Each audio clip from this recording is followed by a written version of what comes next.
And one more thing, I want to talk about strengths and weaknesses and the very thin line that divides those two things. You've maybe heard that your strengths are just the other side of the coin of your weaknesses. And maybe you've even seen that play out in your life in different ways. Like maybe you're very verbose, you know how to use your words, and it's a real strength for you because you can cast a strong vision. But at the same time, it can be your greatest downfall because you also use your communication skills to manipulate or to cut people down or to hurt people or make people feel smaller so that you can feel bigger. Maybe your intelligence is like your greatest strength, but you don't always use that for good. In fact, you use it for ill gains. Like this is the case for all of us.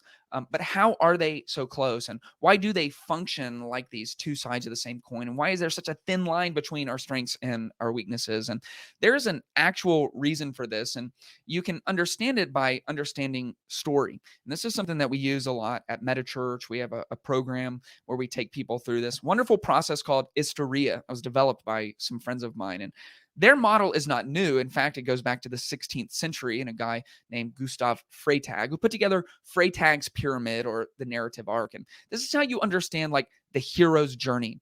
The hero is someone who has some kind of interruption in their life, some kind of inciting incident that leads them out onto the journey of their life. So you can think about Luke Skywalker, and he has this inciting incident where he goes back to his uncle and aunt's house, and it's been like ransacked and they've been killed. And that's his inciting incident. It takes him on this crazy adventure that goes all the way across Star Wars 7, 8, and 9 and beyond, apparently.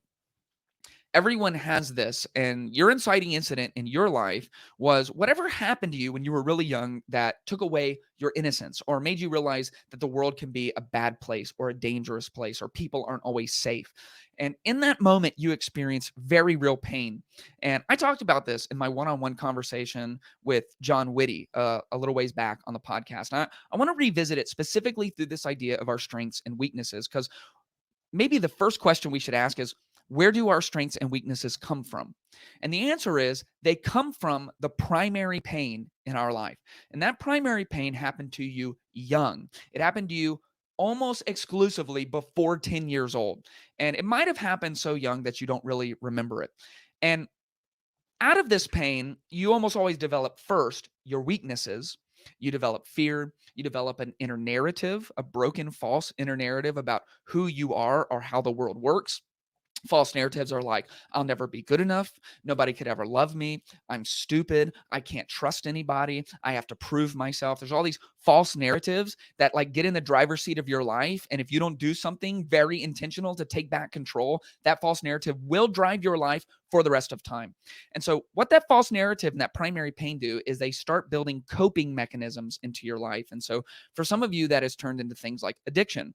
And over time, you developed addictive tendencies that turned into bigger addictions that sunk their teeth into your life. And that's what you go to try to alleviate your primary pain and quiet your inner false narrative. For some of you, it turned into things like multiple relationships. And so you've always had trouble maintaining faithfulness to a partner. You've struggled with things like pornography. You try to find your self-worth or value, you try to ease that pain, ease that false narrative through lots of relationships, maybe manipulating other people, stringing lots of people along, keeping people at a distance, closing people off. It takes all these relational forms. And then it can also look like achievement. And this is the most difficult one to pinpoint because that is a real strength in your life, right? Like for some of you, your strength is in your ability to, have the right friend groups and manage people and get all of these addictive things into your life. And for some of you, you have all these relational skills where you know how to pick up women or you know how to lead men on. And for some of you, you just know how to achieve. You are a driver. You've been successful in every single thing that you do, but none of your success actually satisfies you because all you're trying to do is not live a life of purpose, but just satiate your pain and quiet your false inner narrative. And so this is how all of our weaknesses develop. They develop out of our pain. And this is how all of our strengths develop. They develop out of our ability to cope with our pain.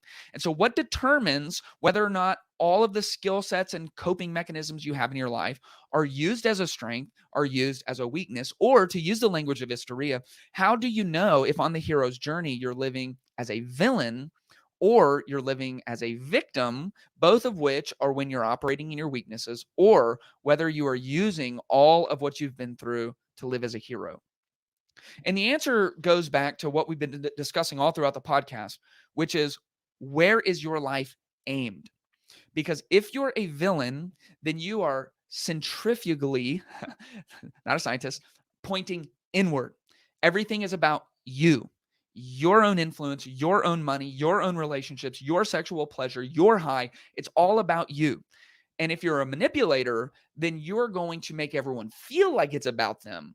But in those moments when you're quiet and restless and having to be honest, it is about you. And so you're a villain. And if you're a victim, then it's all about you. And you guilt people and you make people feel bad and nothing's ever your fault and you're always the martyr and no one ever understands how hard you work. And it's all about you, the attention on you, the time on you, your feelings, your emotions. Heroes, what you do as a hero is you come to terms with the pain in your life, the pain that is driving your actions, the false narrative that has come out of that pain, that is sitting at the driver's seat of your life and making all of your decisions for you. You come to terms with that. You kick your false narrative out of the driver's seat. You come to terms with your pain. You forgive the people who caused that pain in your life, which is hard as hell to do, to actually forgive them, because they probably don't deserve your forgiveness, which is kind of the definition of forgiveness. And they probably wouldn't even receive it if you gave it to them. And maybe they don't even know that they hurt you. You forgive the people who caused that pain. You kick your false narrative out of the driver's seat. This is much easier said than done. And then you take your life with all of that pain and the strengths that were built through your coping mechanisms and you point them out. And you begin to live giving your life away for the betterment of other people. You get a big, giant vision for your life and you put the steps in place and you work harder than anyone else will work and you're willing to go public with it and you're willing to be humiliated in your failures because you're giving your life away for other people. You quit living like the world is living.